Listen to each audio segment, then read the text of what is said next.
Just think of it. While Nas toils away with her books and her accounts, I am free to do anything I like. But how can I tell Nas I'm malingering unless I return to the House of Winds to rub it in her face? Decisions.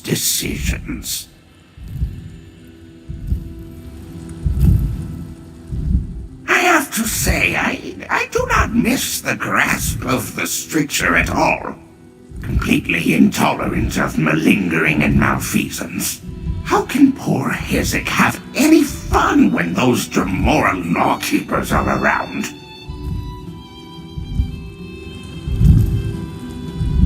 I've been thinking I should pay more attention to my own idle fancies.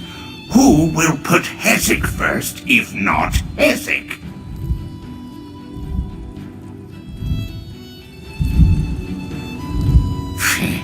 Hezek had higher hopes for the mortal realm. Surely I thought there must be something on Nirn that Hezek would find interesting. Alas... present location notwithstanding.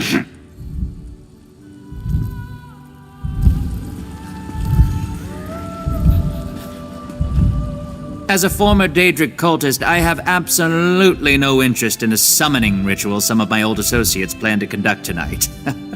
Absolutely no interest whatsoever. Nope. If I'm not around later, that's definitely not where I'll be. Several of my friends have been attending Sanguine's revels lately. I don't think they're very sincere in their worship, but they rave about the wine. Lots and lots of wine. I might give it a try. In the spirit of exploring my options, you know. I joined the Order of the Waking Flame because I wanted to be a revolutionary. With the Empire falling apart, what's the harm in trying something new? Don't worry, I quit the cult and I'm looking for something else now. Maybe the Dark Brotherhood.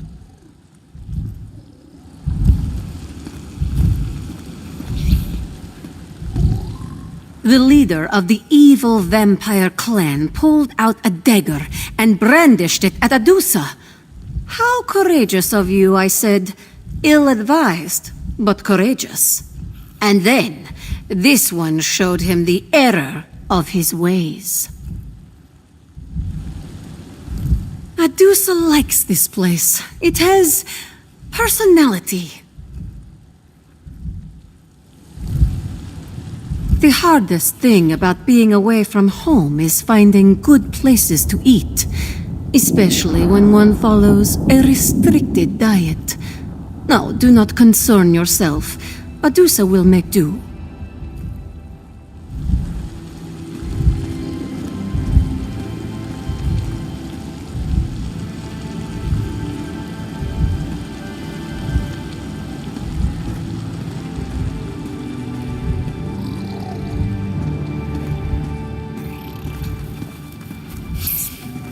This realm is sadly lacking in a sufficient supply of minions to suit my taste. Churls, drudges, scamps, I require a legion! A multitude which I can condemn to an eternity of toil on my behalf! Look into that, mortal. Guard your fearsome name with care. The day may come when it is all that is left to you. I speak from experience, mortal. What? Oh, my apologies, mortal. I was lost in a pleasant recollection.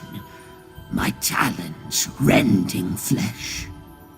The screams of the damned.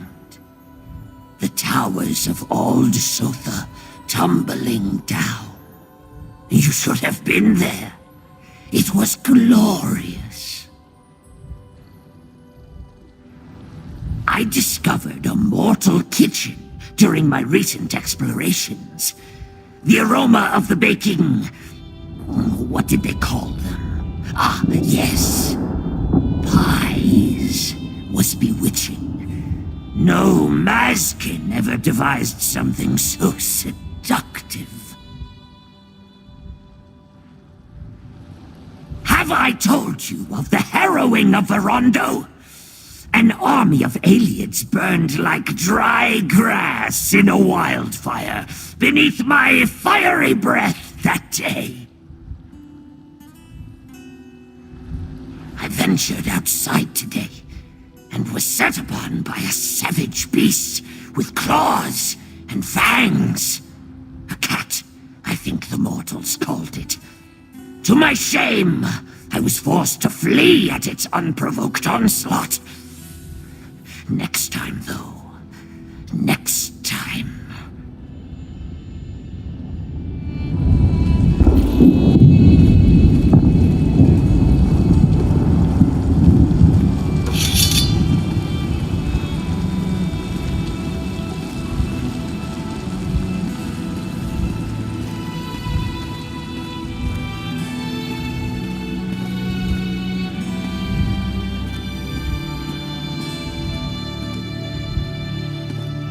The surest path to knighthood is the performance of great deeds.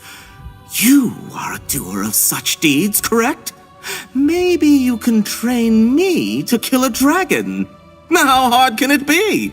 You wingless peasants do it all the time, right? I heard if you peck a horse's bum in just the right place, its head explodes. But I've pecked every bit of a horse's bum, and all they do is buck and whinny.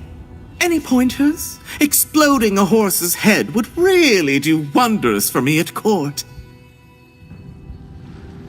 No one minds me roosting here, do they?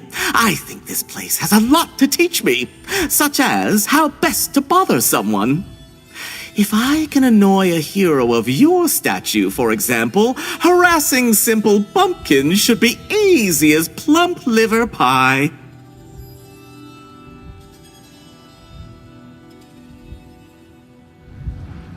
Once, to show the Duke how worthy I was, I lifted a whole melon off the ground. A melon, Featherless! I bet you've never seen a wingless squire lift an entire melon before. The Duke of Crows once told me, "Squire Caw, you don't have the brains of an inbred vole." I don't mean to speak ill of the Duke, but that's unfair. I brought him the brains of at least 20 voles. How am I supposed to know if they're inbred?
You don't have any beavers wandering around in here, do you?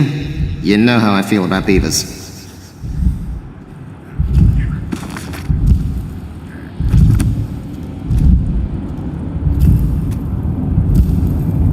Thanks for putting me up here, mate. You won't regret it. I don't eat anything, never make a miss, and I'm an excellent conversation piece.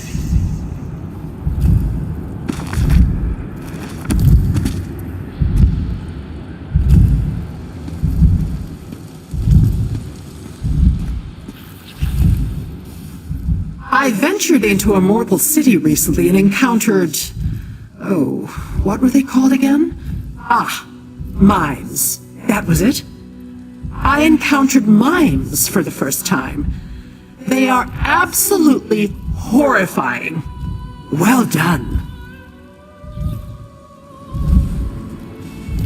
I have determined what your world is missing.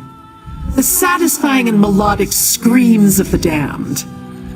The absence is rather unsettling, truth be told. I've observed that many mortals spend their brief existences toiling to avoid death, but end up dying anyway. If there's a point to all that, please enlighten me. I visited one of your Adric temples recently. The mortals there seem to hold an entirely unwarranted regard for those tiresome entities. When was the last time a so-called god actually answered a prayer or smote an enemy? The best advice I can give a mortal is this. Never ask a question to which you do not know the answer. Ignorance can be a kindness, my sweet morsel. Have you ever considered that you might advance your position through murder and assassination? Happens among my kind all the time. This creature called a songbird. What a devious creation. This winged nuisance erodes sanity with its incessant chirping. What a brilliant form of torture. Let's just make sure that one doesn't nest near here. I went to pay a visit to a mortal I hadn't seen in some time, a mage by the name of Herenia. Evidently she has been dead for some 900 years, which I understand you regard as a significant span of time. How very inconsiderate of her. I might have need of you in about 433 of your years. It's a minor scheme that I've been working on, but you would be perfect for it. And of course, I would reward you. Do you think you could avoid dying until then?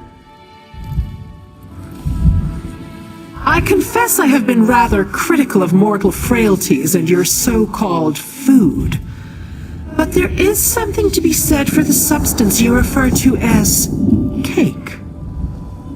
Do you happen to have any more lying around?